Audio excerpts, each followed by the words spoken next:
1. Hello, fellow hotel people.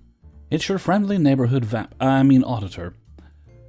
This evening I encountered possibly the oddest couple I've interacted with, and I'd like to spin you the tale. As a bit of contextualizing information, our only elevator broke down a few minutes before my shift started. I'm also the only person on staff at night for the time being, as we are still ramping up after COVID layoffs. They came in around midnight, a graying couple dressed in the nines and maskless.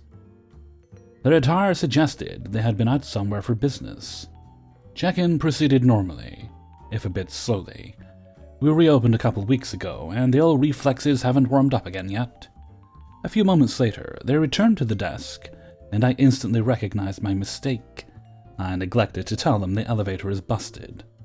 The woman asked if they would have to take the stairs. This is where it got a bit weird. Oh, I'm sorry about that. It slipped my mind. Yes, you'll have to take the stairs. You'll go down the hallway directly in front of you, past the rug that says the name of the hotel on it. Take a right down the hallway, and you'll see the stairs at the very end. Mind you, this is not a large hotel. The hallway in question is narrow and amounts to little more than a T-junction. There is nowhere else to go other than into the bathrooms or out a single doorway at the end of the hall that leads directly outside. To my surprise, the both of them stared at me, blank as the grave. Is it the door just down at the other end? Referring to a glass door which is marked Exit, and through which can clearly be seen the accursed night. Assuming she hadn't caught the directions, I apologized again and repeated more slowly. They took a few steps down the hall, out of my sight, and returned again within a few seconds, looking flushed and annoyed. Feeling a little badly for them, I offered to show them to the stairs. At this suggestion, they both seemed to panic. They shouted at the same time, "No!" The man, his face now beetish red, hissed, "Listen!" Seemingly embarrassed, they rocketed down the hall. Strangely, it was at this point that I realized they both had a Scottish accent.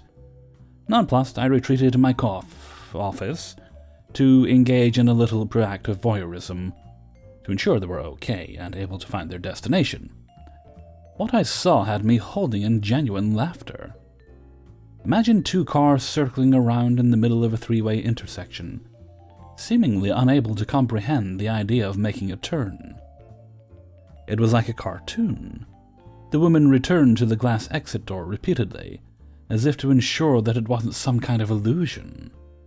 Finally, after what seemed like minutes, they realized the existence of the only possible route to take, and were able to find the stairs. This route took all other guests a matter of seconds to navigate. For now, I'll chalk this up to jet lag and my own poor directions, but that spectacle really warmed this night creature's heart. 2. Here's a little background. I just recently started my first front desk job less than a month ago. While I do feel like I got the basics down pretty easy, there are still a lot of things I need to work on, and I'm still learning. For example, how the name on the reservation has to match the credit card, remembering to move the tax from OTA bookings, maintaining eye contact and a positive attitude with all guests, even somewhat difficult ones. I have anxiety and ADD, and have never been good at keeping eye contact, especially with strangers, and knowing how to recognize sketchy characters. I encountered one such sketchy character last night, but didn't realize she was sketchy until after she had left. She didn't do anything super outrageous, but was definitely sketchy nonetheless. I've only been doing 3 to 11 shifts since I started. I'm going to be doing 7 to 3 in the future. But that's irrelevant to the story. At around 10 to 10:15 during my shift, a disheveled, distressed-looking woman came in. She said, "I need room keys. My husband just got arrested, and they wouldn't give me the room keys, or any of his possessions. I need room keys. I need to get into his room." I instantly felt bad for her because she seemed very distraught, and I would consider myself to be a pretty empathetic person. I also tend to be too trusting of people, which I think is what happened in this case. I had asked for her room number, and she said she needed to call someone to find that out. I said, "Oh, no need. I can look up the reservation by name." She gave me a last name, and nothing came up for in-house guests. She gave me another name, again not an in-house guest. She insisted her husband had been staying here for a week, and she really needed to get into the room. I told her I couldn't let her into the room if neither her nor her husband's names were on any reservation. She then asked if this was X Hotel. I informed her, no, this is Y Hotel, but I know that X Hotel is not too far away and I can pull up directions if you'd like. She responded, oh, I could have sworn this was the X. At the time, I thought she must have been so stressed that she didn't register the name or logo of our hotel on the exterior, rugs, the TV display behind the desk. Thinking back, I think she was probably bullshitting because she knew she couldn't get a room and had no other plan. I repeated, no, I'm sorry, I can look up directions real quick for you and help you find your way. Yeah, that would be nice. But first, can I use your restroom? We have a single unit, no stalls, just a toilet and sink, public restroom, and I wasn't suspicious of her, so I said yes. While walking to the bathroom, she saw that we had bottled sodas for sale.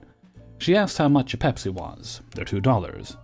She said, okay, I'm gonna grab one. At this point, I was becoming just barely suspicious of her. But for whatever reason, I let it slide, even though I knew I shouldn't have let her take the Pepsi into the bathroom before paying for it. She was in the restroom for around 30 to 40 minutes. I grew more and more suspicious by the second. In the first 10 minutes of her short stay in the water closet, I was giving her the benefit of the doubt. I thought she might just be collecting herself or maybe crying. I figured I'd give her until the night auditor showed up before knocking on the door, because I didn't want to have to confront her alone if she did happen to be doing drugs. Thankfully, at about 10:50, I saw her leave the bathroom on the security cameras. She looked both ways, then ended up leaving through the side door. I went into the bathroom about 5 minutes after she left to see if she did any damage, and the only thing was it smelled faintly of chemicals. I've never smoked or been around any hard drugs, but I'm assuming she was smoking something in there. I'm just glad it was only a faint smell, and that she didn't do anything worse. Looking back, I realize a lot of the red flags that I missed at the time. Hindsight is always 20/20, I guess. 3. I work at a downtown hotel in a major city, in a historical hotel that was renovated when the major hotel chain took over. So rooms are more compact city rooms, no suites. We have one set of connecting rooms on each floor that is a room with one bed that connects to a room with 2 beds. I have a top rewards tier member, like top-of-the-line 100+ nights a year status, plus certain amount spent yearly top-tier status check-in during my shift. Ms. Top Tier informs me she has 2 rooms already called to have it set up as connecting rooms. I checked reservations and informed her that we have her all set for a connecting room. She then asks if both rooms are 2 beds. I apologized and informed her that unfortunately, we don't have connecting rooms with 2 beds, but I can give her a room with 2 beds on the same floor. She declines and tells me she'll call me if she wants to move because she just wants to get to her room but definitely prefers 2 beds. Guests never call me during my shift. I was off the next day. Ms. Top Tier calls AM shift next morning saying room is dirty and they found someone else's pants in the room and needs to move to another set of connecting rooms.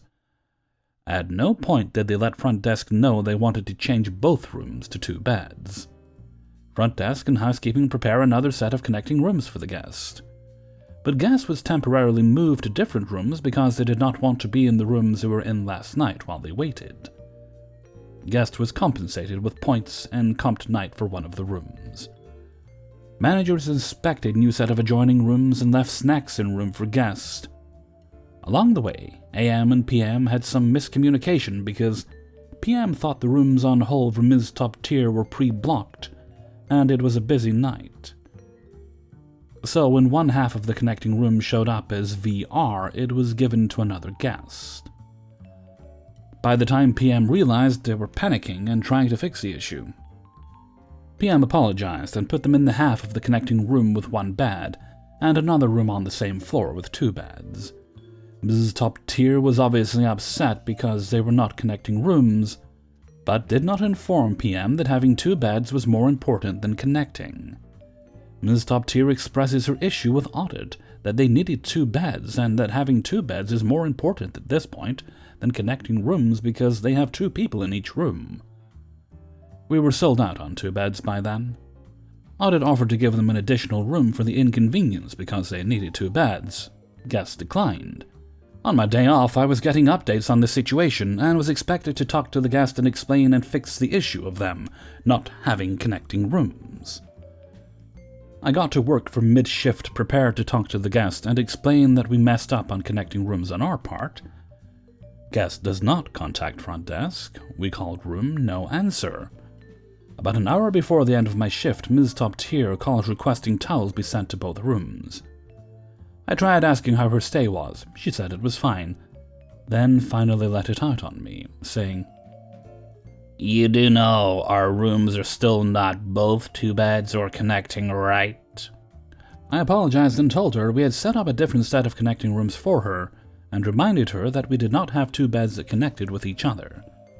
She then said she needed 2 beds more than the connecting part, which I had offered her at check-in, but she declined, probably thinking we could magically pull a connecting room with both 2 beds out of our asses. Ms. Top Tier tells me she booked for both rooms to have 2 beds and adjoining, which she claims was confirmed for her before arrival, and doesn't understand how we could mess up this bad. Her original reservation was for 1 room with 2 beds, and the other for 1 bed, and we honored the request for connecting rooms. I did not argue with Ms. Top Tier about this. I told her we have a room on the same floor that is 2 beds next to her current room that has 2 beds. She asked for keys to be sent up for the other room with 2 beds. So basically, Ms. Top Tier would only have been satisfied with connecting rooms that both had 2 beds. I offered her rooms on the same floor to both have 2, but not adjoining at check-in, but she declined and threw everyone under the bus because we don't have connecting rooms with 2 beds. We should have just knocked down the wall to make it connecting to satisfy her request. Upper management is upset because we did make some mistakes on our end, but at the end of the day, we didn't have what Ms. Top Tier truly wanted, which was connecting rooms that both had 2 beds. 4. Friendly neighborhood night auditor here, humbly trying to get through another night. So to set the stage, I need to start by saying that this is graduation weekend for the local university. As a result, my little 55-room motel has been booked solid for 2 nights. Last night was busy just from checking so many people in, but thankfully we just had the regular amount of craziness from people locking themselves out, needing extra towels or toilet paper, etc. Today, I was beginning to shape up in much the same way. My normal shift starts at 6 p.m. At 10:30 I'm allowed to close down the front desk. We actually have a door that we can lock, shockingly. And then I'm on call overnight until the day shift person comes on at 9 a.m.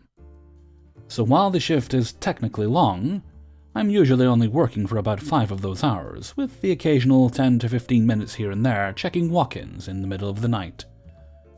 The best part about last night was that once I had all the reservations checked in, with the last one coming in about 11 p.m., anytime someone called to ask about a room, all I had to do was tell them we're booked, then hang up and go back to sleep. Not a bad gig, really. Tonight, however, we had some fun. While there were several little incidents, there were 2 that stuck out. The first one occurred about 6:45 p.m. Starting out the day this morning, we actually still had 4 rooms available, though I knew it would not be long before those were gone, as our rates are definitely on the cheaper side, even with the markup for the weekend. As of right now, the only rooms available in town are 3 times the price of the rooms at my hotel. So I was not surprised that there was only 1 room left when I came on shift at 6 this evening. I knew that it wouldn't be long before that room was taken as well. Lo and behold, we had a walk-in customer come in about 6:30 for the room. I started going through the process, collecting his money, and clicked the wonderful check-in button to finalize the process, thinking all was well. It was not. During the 5 minutes that I was processing his check-in, Some wonderful person had also booked the room through schmooking.com. Damn it! Now we had a problem. Well, I wasn't turning this walk-in customer away, since he had just paid for 2 nights in cash, so I gave him his keys. Told him that our printer was having issues at the moment and that I would have to bring him his receipt when we got it working, and sent him on his way. I then made sure I had a copy of all his information, since my system wouldn't save it anywhere because of that pesky sniping online reservation, and closed out the room check-in I had attempted. Then I called the GM and said, I need help. I explained the situation and she came over immediately. We did have 2 rooms that were currently down for maintenance, so she went off to check and see if they were done yet. Nope, they were not. Then she checked with the boss to see if we could open a room up in the other building. We have another building of rooms that we haven't been using since they haven't been refurbished yet. And he said no. Then, like a miracle from heaven, the housekeeper goes, Wait a minute! Didn't the guest in room XYZ leave early? They ran down to check because she had checked in last night for 2 nights. Yep. She had in fact left about 5:15, citing a family emergency. Eureka! We had a room. The housekeeper quickly got it cleaned while I processed the checkout of the customer that left. Then it was a mad scramble to make sure that I could move the schmooking reservation to that room, and fill in the guest that I had already put in a room before the same thing happened again.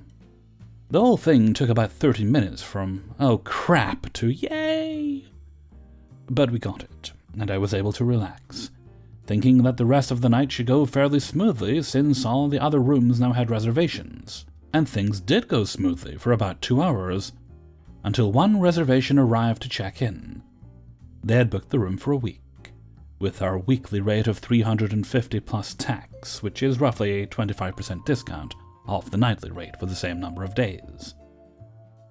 I ask for ID and credit card and go through the process of checking in the guest, putting in all the information, and everything is going smoothly right up until, you guessed it, I hit that pesky check-in button again.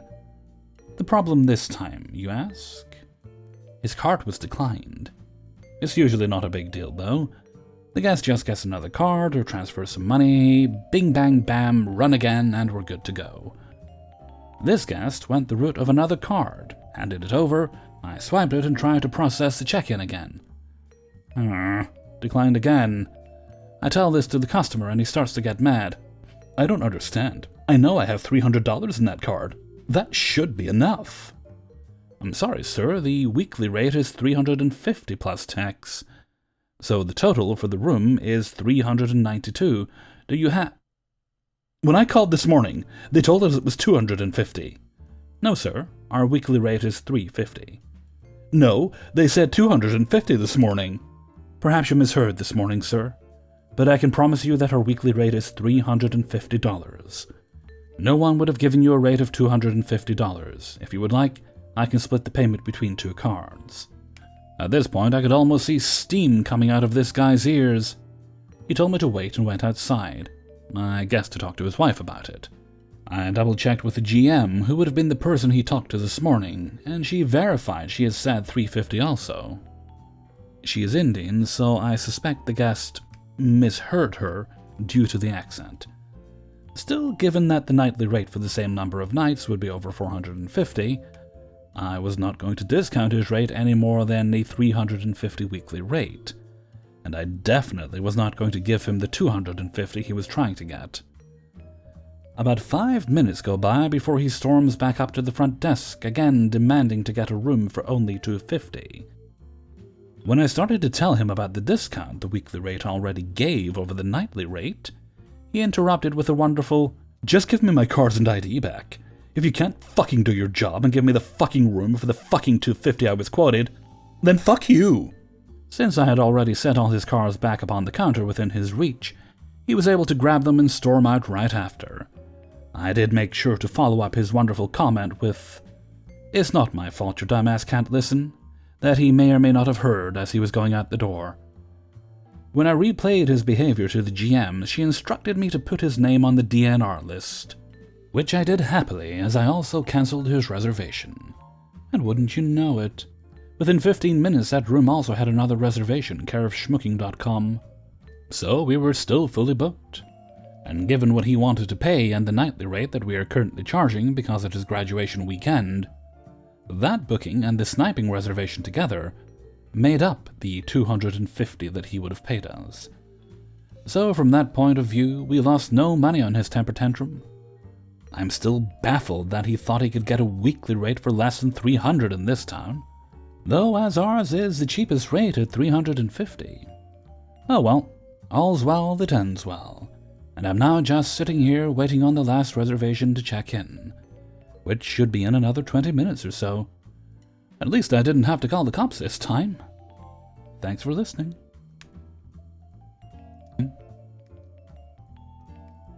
5. So I work at a small hotel. We have 30 to 40 rooms available, and normally work the night shift. Despite the many crazy stories I've read from night shift, mine are usually pretty quiet. The last couple of days I've been covering the day shift 9 a.m. to 6 p.m. while a coworker is out sick. 2 days ago I checked in a couple for a night. Everything goes smoothly. Yesterday they paid for an additional night. All good. People do that here frequently. And we had a storm moving in, so I think they didn't want to travel in the snow. However, yesterday the red flags started when myself and our maintenance man noticed someone else trying to get into the room with a key. It wouldn't work because the room had been deadbolted from the inside.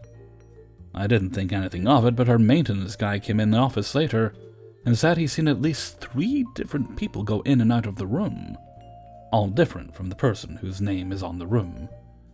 Okay, there could be a simple explanation, but I'm starting to lean towards drugs use in my head. Fast forward to this morning. The guest who was in the room next door comes up to the front desk at 9 a.m., visibly exhausted, saying that the couple in the room next door had woken him up at 6 that morning with a screaming argument. I apologize profusely and agree to give him a late checkout, so he could get a few more hours of sleep. He was actually very reasonable about the incident, and more of the "I can't believe people wouldn't have the common courtesy in a motel" kind of attitude. Once he left to go back to his room, I put a note on the other room that their stay would not be extended, and they would be checking out that day. The day gets started and I'm checking people out and extending stays where requested, staying consistently busy the whole time, so I don't even realize, until noon, that the guests of the room in question have neither checked out nor come to pay for an additional day. They would have checked out with the front desk as they'd left a cash deposit for incidentals and such. And rarely is a person going to walk out and cash money. So I call the number for the guest and let him know that checkout time has passed, and he will need to vacate the room and come check out. He assured me he would within 15 minutes. I know, don't get ahead of me. Time passes and he does not come down. Due to some smaller issues that cropped up, about 35 minutes ended up passing. I tried calling the guest again, this time no answer. They also will not answer the door for our housekeeper. When he knocked on the door, he was greeted with silence, and because they had deadbolted the door, our master keys wouldn't open the door. At this point I was frustrated, but there wasn't much I could do. For those of you wondering at this point, I was by myself at the front desk because GM is out sick with COVID, so yeah. I did what I could do, though, and called the non-emergency police number. I explained the situation and they sent an officer on over. The officer went with me to the room, did the police knock with announcement, silence in the room. There was no movement of the drapes, and, with them closed, we could not see evidence of anyone being present or absent. The police officer was apologetic to the cause, but let me know that without a known emergency, there really wasn't anything he could do. He did tell me that we were certainly within our rights to remove them from the property, and he would be willing to come back to supervise while we broke through the door, if we decided to go that route. He then left. It is now just after 1 p.m. Since the guest was not answering the phone and not really sure what else to do, since we did not want to have to break down the door, I tried sending a text message to the guest's phone from our office cell phone. It was short and sweet. "Sir, this is Hotel XYZ. I am verifying that you have left the hotel and checked out." I honestly did not expect a reply. Imagine my surprise when a few minutes later a reply came back. It was even shorter than mine. A thumbs up emoji. I took this to mean that they had either already left or they would be leaving shortly. I was wrong.